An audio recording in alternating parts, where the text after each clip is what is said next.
I'm Kimberly Atkins Stohr, and welcome to Justice by Design, because justice does not just happen. It is done by design, by the hard work of the people who are committed to making a change. And that's what we look at here. If you're watching on YouTube, you can subscribe and follow us right here. And on your podcast, you can follow us wherever you get your pods. And don't forget to give us 5 stars so that other people can find it. You know, representation is important. That's the very nature of our government. We have a representational democracy.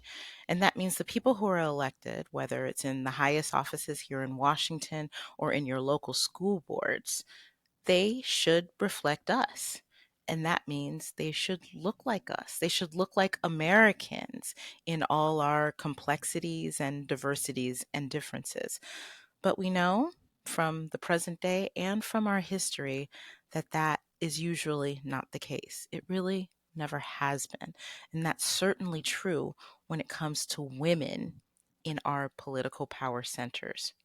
You know, history is replete with examples of our government not representing women equally. It wasn't until the last century that women even got the right to vote. Think about that, how recent that was. And ever since the height of the suffrage movement, women have never achieved complete parity. We make up 51% of the population. But what do we make up in terms of our representation in government? How many women presidents have there been out of 45? One who was elected 2 separate times. 0. How many women are there right now in the US Senate? Just 25 out of 100. That's just a quarter. Only just over 28% of the House of Representatives are made up of women. And even within that, there is a lack of diversity within the women that we do have. More of the women are Democrats than Republicans. More of the women are white than of color. And meanwhile, the most pressing issues that voters are talking about in this election year, they affect everybody, to be sure, but they affect women in a unique way. I'm talking about reproductive rights. I'm talking about access to affordable childcare. I am talking about fixing the gender wage gap. I'm talking about access to business capital, especially for women-owned businesses. These are issues that are facing everyday Americans, but they are hitting women hardest. So, why does it feel like women are being left behind?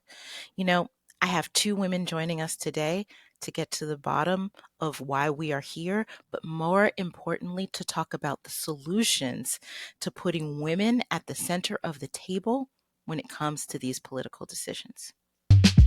Well, I have 2 women joining me today to discuss solutions for the gender gap in our political power centers. Tara Setmayer is co-founder and chief executive officer of the Seneca Project, a bipartisan super PAC led by women dedicating to mobilizing women voters. And A'shanti Gholar is the president of Emerge, the nation's only organization dedicating to recruiting, training, and empowering Democratic women. Welcome to you both, and thank you for joining us on Justice by Design. Thank you for having me. So, Tara, I want to start with you. Tell me about the Seneca Project. Well, it's such a pleasure to be with you, Kim. I mean, this has been an extraordinary election season, and what an extraordinary time to be a woman in America, uh, both good and bad. I think that we are at an inflection point in our country where women are going to save this democracy. And when my co founder, Michelle Kinney, and I came up with the concept for the Seneca Project earlier this year, we were just looking at the political landscape and saying, who's speaking to just regular, everyday, middle of the road women? And it didn't seem like there were really any organizations were doing that. It was more from a political lens or from an issue specific area. And we just felt that regular everyday women who are just out here trying to make it, trying to raise their families, trying to pursue their careers, that they may have not been as politically engaged, but felt that there was a need to pay attention, that no one was really speaking to them. A lot of times we see being spoken at. Right? And so we said, well, we're women. we're middle of the road. I spent 27 years in the Republican Party, as many people know, and left the party in 2020 after Trump decided to not concede the election. I was a never Trumper. I never supported him. But my co-founder, Michelle Kinney, she comes from Democratic world. And we met working at the Lincoln Project for years as a, pro-democracy, never Trump group. And one of the things that we did, we were a messaging organization and we were speaking very directly to people.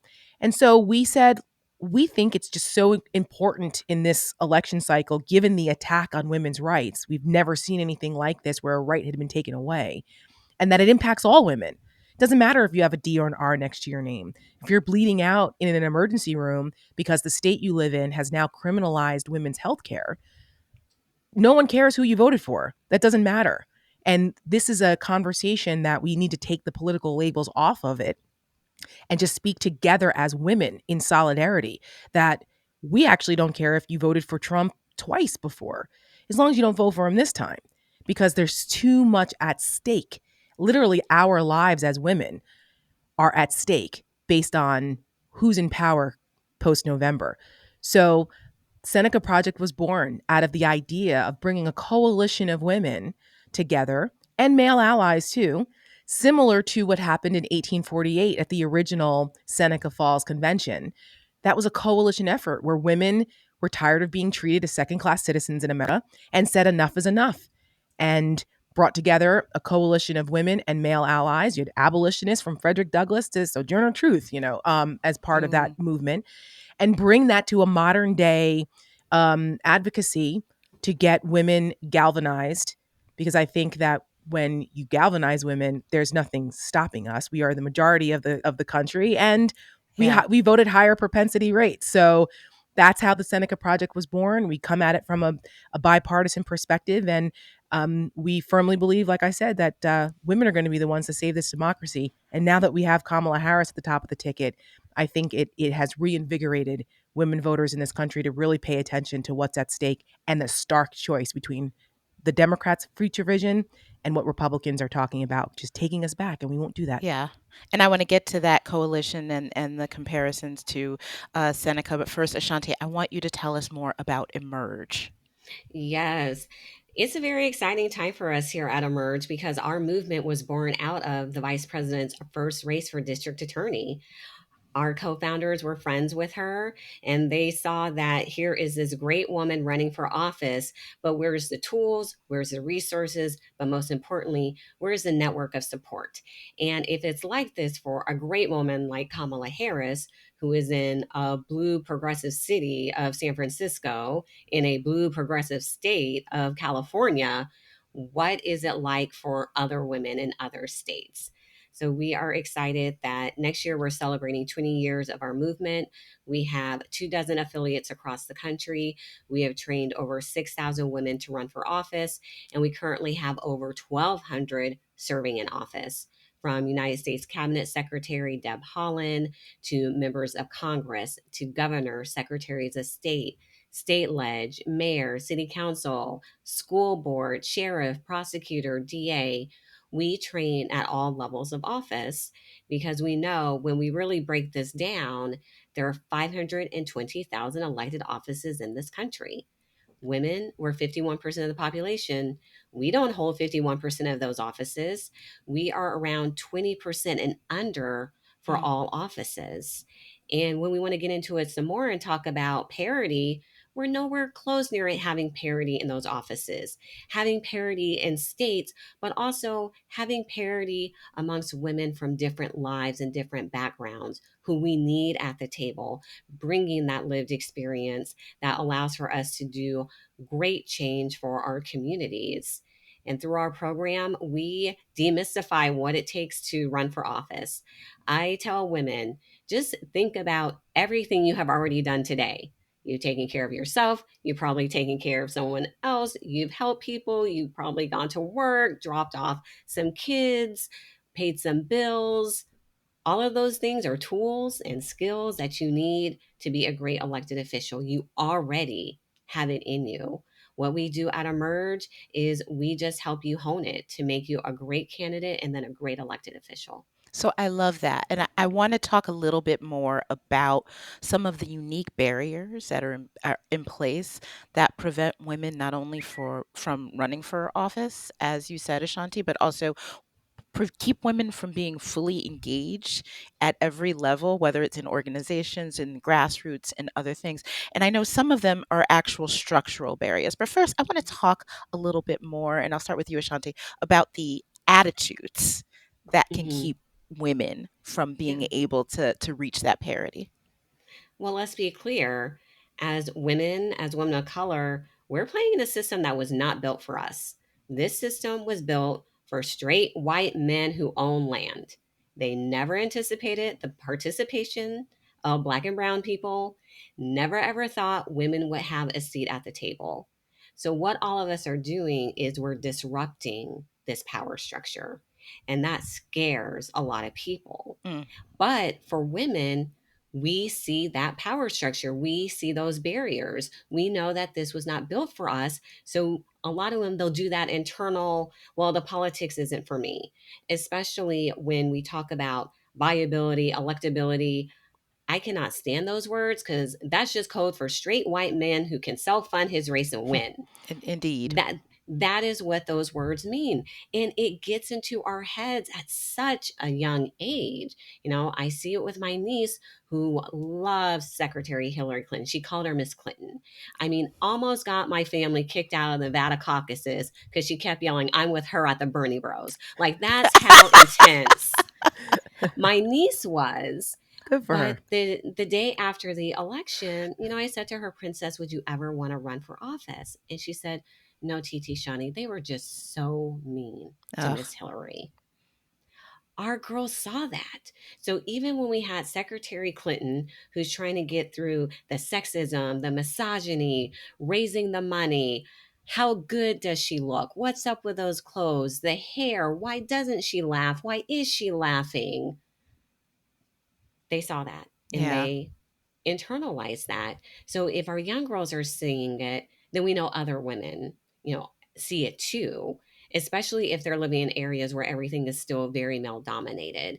And you have to be told that you have to have a certain network, you have to have a certain job, you have to have a certain lifestyle. There's just all of these barriers, structural and just also societal, that are Mhm. put on women that say, you're not good enough to be not only at the table to run for office, but in politics. And like that is what we have to break down. And we did see a lot of it after 2016. We had a huge surge of women who came to emerge wanting to run for office. These organizing calls that have been happening these past weeks, predominantly women, but giving the props to the guys, they were getting it done. White dudes for Harris. I see ya. I see ya. But I think that's why it's important for us to have these conversations, because even still with the visual, we have to let them know that there is room for them in this political ecosystem. Yeah, and on that point, I mean, 2 points that you make that I wanna underscore. I mean, the example that is being set for young women, we're seeing it even with, Kamala Harris's, just over week-old, Yeah. campaign already. I mean, we have a member of the Senate, who was her colleague in the Senate on television calling her a ding dong. Yeah. We have a Hmm. president saying that she's not bright and all of this stuff. This is the vice president of the United States who has a longer Yeah. political resume of just about anyone in Washington Yeah. and beyond, in state, local, and federal government. And this is how she's being treated. Tara, so It's how Hmm. infuriating. It's it infuriating. is. It is. It So is. Hmm. but at the same time, we are seeing women lead. We saw Yes. the Hmm. Win with Black Women call that took Yeah. place. It seemed minutes after Yeah. Harris got into the race, which Literally. set the standard Yeah. for all of these other calls, all this other Hmm. galvanization. It reminded me how in South Carolina in 2020, it was Black women that were like, okay, enough of this Democratic, nonsense. Hmm. We need to pick a candidate because we need to beat Trump. And that Hmm. is what happened. So if women are the ones that keep having the power to move and galvanize, then why are they being left behind, Tara? This is something that I think has changed the dynamic since 2016, because that was a pre-Roe time. Now that we are post-Roe and we're in this Dobbs era that has taken rights away from women, I think there's been an awakening. Now, Black women have always been woke, right? That was kind of Yep. where the term came We've from. had to be. We've Right? had no choice. We We're had born no woke. choice. To A'shanti's point, the system was not built for us. And so we've always had to kind of carry this huge burden on our backs to be the ones who made our own ways, took care of our own communities, and had to build our own networks. And structurally, there were things that made it that much more difficult for us. The whole idea of having to be 3 times as good. And now to see that, I see white women beginning to realize the folly of their ways in Mm. the voting space, because it was white women that got Trump elected in 2016, that +2 in 2016. And then for white women to be +7 for Trump in 2020 was pretty remarkable, Yep. given the failures of the Trump administration and the failures of COVID that literally cost people's lives. So this time around, though, now it affects them in a way that it Mm-hmm. didn't really impact them in their minds before, with the rights of our reproductive rights being taken away. And now they're not only coming for that, they're coming for IVF, they're coming for contraception, they're coming for no fault divorce. So now you have white women in America going, oh, wait, hold on a second. Oh, yeah, this affects us too. So I think we need to pay attention a little bit more. Black women have been leading the way here, and we're so sorry. Like the white women's call that came a couple days after that, was interesting that there were a lot of folks that were going, you know what? Okay, you're right. We have to step Mm-hmm. it up. So I'm Yeah. encouraged by seeing that. And for us at the Seneca Project, that kind of encompasses why we exist. It's that we need to embrace everybody, because together as women, we can win. And over the weekend, I was rather animated in response to Donald Trump calling Kamala Harris a bum, Mm. on top of all of the other disgusting racial and sexist attacks that Republicans had been levying against her since her emergence to the top of the ticket. The DEI insult, that's an insult now. That's the code word. It's not Yeah. CRT anymore now. It's DEI. The idea that JD Vance would say she's done nothing but collect a government check. I'm sorry. Like, stop it. You were in the Marines. What do you think? Who do you think paid your bills? That was a government check too. So stop it. Kamala Harris was elected to almost every one of her offices. The people chose her. She's not a DEI candidate. And she's not a bum. Like, how dare you? How dare Donald Trump, of all people? And I think women Mm-hmm. are looking at this situation and saying, we're sick and tired of mediocre men failing up and getting the benefits of the way the system has worked, where we as women have had to work 3-4 times as hard and still have to face those same questions about our ability and our Mm-hmm. whether we deserve to be there or not. I think a lot of women, not just Black women, women overall, I think, are sick and tired of that. They're tired of Yeah. it. And this election with Kamala Harris, and I don't agree with everything Kamala Harris has stood for policy wise. I come from a very right of center ideology, but I don't care about any of that now, because that's not what matters. What matters are the basic fundamentals of humanity, equality, our constitutional rights, and democracy. That's what matters. We can fight out marginal tax rates and healthcare policy later. I welcome those discussions. We should have them. But the fundamentals, it's life or death for us. And as women, I think we need to unite. And you're seeing that consolidation in ways that we haven't seen in a very long time. Yeah. Mm-hmm. So this podcast is about solutions. And that is one of the ones that I am seeing right now that I think is such an important solution, which is finding the commonalities. And that's why I wanted to have someone, the two of you, one of you is right of center, the other is left of center, but you are united on this. And I feel so strongly about that. Listen, I believe that Black people, Black women, everybody has the right to choose whether they are conservative or liberal or moderate. I believe that everybody has the right to want limited tax policy, or to want a stronger military, or to want more social programs. That is, I believe Black people should have the freedom to pick that. But the problem right now is that one party has made Mm-hmm. such existential attack on the very way of life that affects the people at the bottom the most, and the people Mhm. at the bottom tends to be women and people of color, that the party has robbed Black and brown folks of that right. Right, it's not me casting dispersions, right? I used to defend Black Republicans all the time, but the party has moved to a place Correct. that it is threatening everyone, but particularly the people who are most marginalized in this moment. So how do you get more people aboard this sort of unification? Because some people may just see me and just write me off as being somebody who's on the left and not want to listen to me. How do we do more of what the two of you are doing, which is building a bigger coalition in the spirit, in the quest to protect our democracy despite the differences? Ashanti, why don't Yeah. you start? This woman is bigger than us. It's Yep. bigger than all of us. And that's why we're seeing these huge mobilization calls. I mean, the white women call, I thought it was great to see because in 2016, after Trump got elected, I was political director at Emerge and I was doing our annual event. And one of our guests got up and she said, Ashanti, are we just going to see this huge surge of white women running for office and wanting to take over things? And I said, no. And she's like, but so many of them voted for Trump.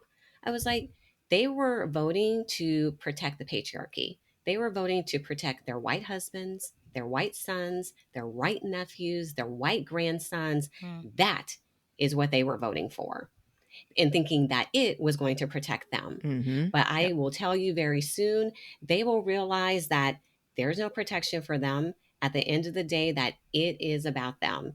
And that is where we're at in this moment. That's why we saw over 200,000 white women get on that call and say, we got to get our ish together because we didn't listen in 2016, especially when the Black women were trying to tell us what was going to happen. And now, oh my gosh, the leopards are eating my face. They're Mm-hmm. trying to take away my Right. IVF, my birth control. What's going to happen? My daughter now can't go to college in that state because she doesn't feel safe. It became real for so many Mm-hmm. women. And Project 2025 is out there, obviously over 900 pages. It's a lot, but people are making it easily digestible. It's just the white male patriarchy. It's the foundation of this country that they want to take us back to. Yep. And we're seeing it with these Supreme Court decisions. We're going to do it from the judicial end. We're going to do it from the policy end here at the federal level. We're going to do all of this at the state level. It is a game plan, and they are bold about it and unapologetic about it. And we have to be the same way by saying absolutely no. This is Yeah. not the country that we are going to live in. And we may not all agree on everything, but we know we're not going to go backwards That Yeah, because and that's exactly. where Tara, you I all want want to to take make that us. point about that coalition and back to Seneca, Yeah. right? We were saying how before white women were protecting the patriarchy, the white Yeah. patriarchy. That's exactly what happened at Seneca. Because Mhm. at first, Frederick Douglass was welcomed into this Right. movement until he was And invited out of it. that's right. Because once the white men were just like, okay, well, we're okay with white women voting Yeah. because they're going to vote with us, Yep. but we're not so cool with Black people voting, Uh-huh. and that caused the schism in that movement. How do we bring men on board and keep them on board? Because we've seen a lot of men, the white dudes call was popping, Yeah. right? So we We call them are dojo seeing them on dudes. board. How do we bring them together and make them a part of this mission Yeah. and avoid that kind of schism? Right. I mean, and that schism continued on even with the Black women and the white women Yep. later on in the suffrage movement with Ida B. Hmm. Wells and versus Alice Paul and all of them. And if anyone has ever seen the show Suffs on Broadway in New York, please go see it. It's fantastic. Um, Yeah. but that same thing, but yet the Black women still remained steadfast. We said, no, we're not going to go to the back of the parade. We're going to march in front, get Hmm. over it. But we were still there in solidarity. At least, okay, it's a step, but it still took another 40 years for us to get the full right to vote. But we remained steadfast and vigilant because we had to. And we're back into that position again now, where we have to remain steadfast for the good of everybody, because If we're going to be a United States of America in pursuit of happiness for all of us, we the people, it's we the people now against Donald Trump, Trumpism, and the authoritarianism that is threatening our democracy. We are imperfect, yes, but we will never be able to move forward in achieving that more perfect union if we go backwards. And at Seneca, we have a couple of our ads, and I hope folks go and take a look at them and support us at senecaproject.us, where in one of our, like, our reoccurring theme is we won't go back. Not no, but hell no. And to see Kamala Harris now, and a lot of those concepts came before we knew that she would be at the top of the ticket, but the idea is pretty universal. Women are saying we're not going back to that. And Trumpism represents regression.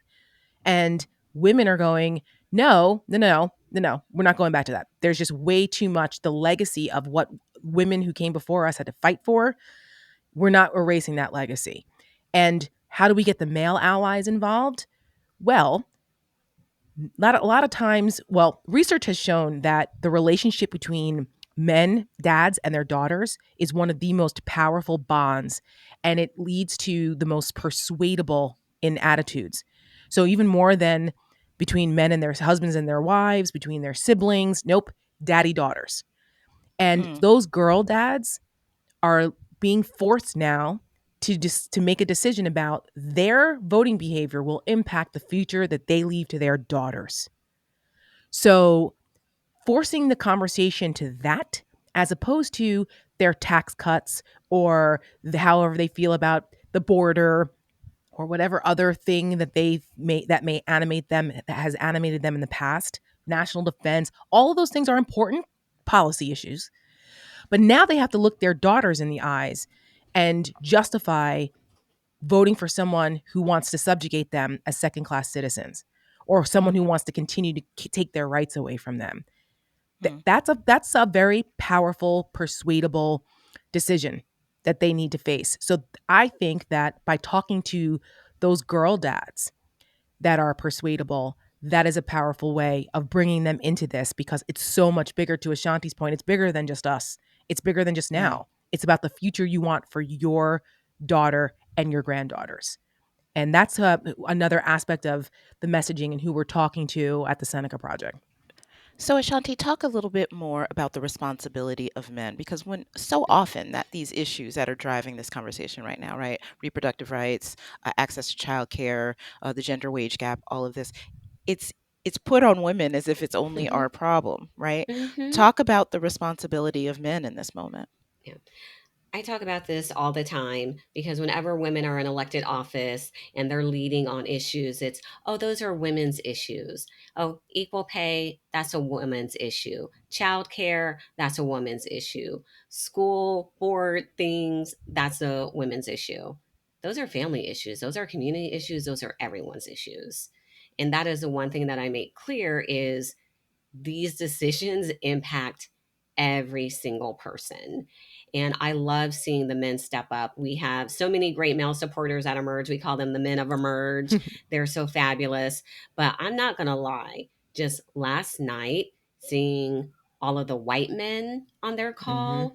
And then on Sunday and the Sunday before, there was the Win with Black Men call. It just did something for me just to literally see them being vocal and proud about unapologetically standing a black woman. I don't think people realize how huge Yes. that Yes. is. I mean, it makes me want to cry. It's huge. And on the white men's call, I just appreciated them saying the other guys, they're trying to say they're the white men of America, that this is what it means to be a white man. No, us here, this is what it means to be a white man, to show up for Kamala Harris, to show up for our daughters, to show up for our wives, to care about these issues. You know, undoing that toxic masculinity that is being really, really pushed out there, let's be honest, to the point where it's impacting young Mm-hmm. boys, where they get on social media, YouTube, and they're being fed all of this stuff about who you are, who you should be as a man, Yeah. particularly a white man, and then have all these other guys be like, nah, like, look at me. Like, I'm good. My life's great. And I'm nothing like that. And you can be Yep. too.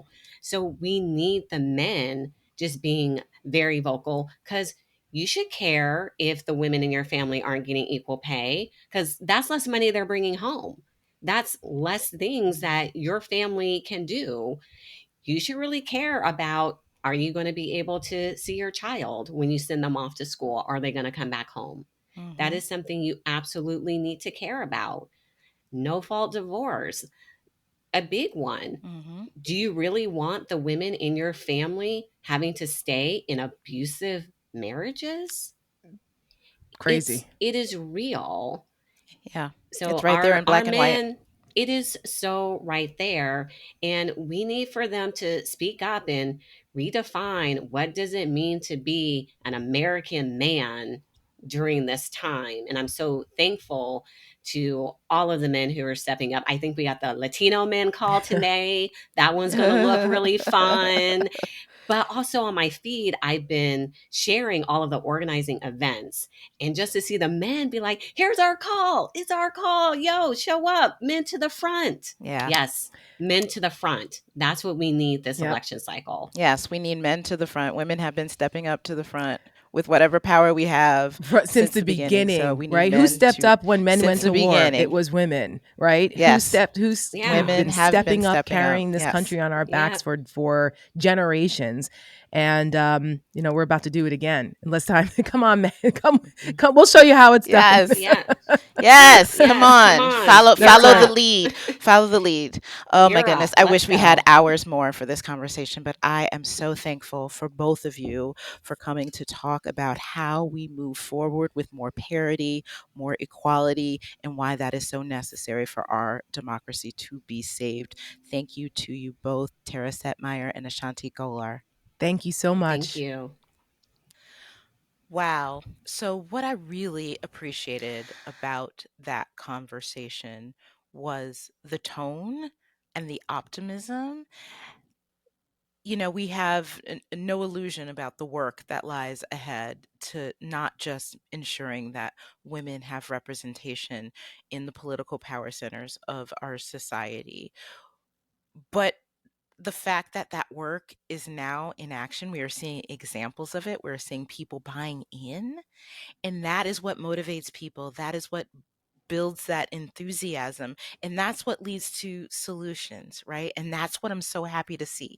Listen, those who read my columns and see my commentary on television know that during that month of Democratic disarray, I was really unhappy with what was going on. I was unhappy in part because I saw most of the calls for the Democrats to switch candidates past the point of the primary coming from people both inside and even outside of the Democratic Party itself, but it seemed to be driven primarily by men, by white men in particular. And it was at a time where I was hearing from and seeing the comments of Black women who have been a part of the movement and pushing the movement, who has said, hey, we have been on the ground. We've been doing the work. We've been engaging voters. We've been carrying these primaries and focusing folks on the threat that Donald Trump presents. And to have other people come in seemingly from the top, from their power structures, hi George Clooney, and saying, no, no, no, you need to do things differently, without promising to be a part of the solution once that change happened, if it were to happen, really freaked me out. I wasn't sure that that would be a good idea. But the motivation and the engagement and the unity that immediately followed uh, has been really remarkable. I too have been heartened to see the calls coming from Black women and white men and different groups, Latinos and Latinas and everyone who really understand, even if they have differences ideologically, just like Tara and Ashanti, they don't agree on things policy wise, but they agree about the threat to our democracy and what it takes to protect it. And I want to see those people continue to unify and motivate to this specific, clear goal.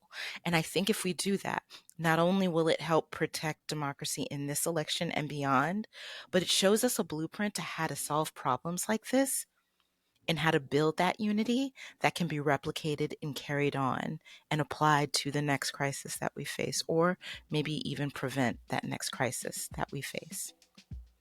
And that is what Justice by Design is all about. I'm Kimberly Atkins Stohr. Thank you so much for joining me on this episode. Don't forget to click here to subscribe on YouTube. Leave a comment. Let us know what you think about it. And certainly subscribe wherever you get your podcasts. We will have episodes dropping every Friday. And don't forget to like as well as subscribe, because that helps other people find us. Join us next week right here, Justice by Design.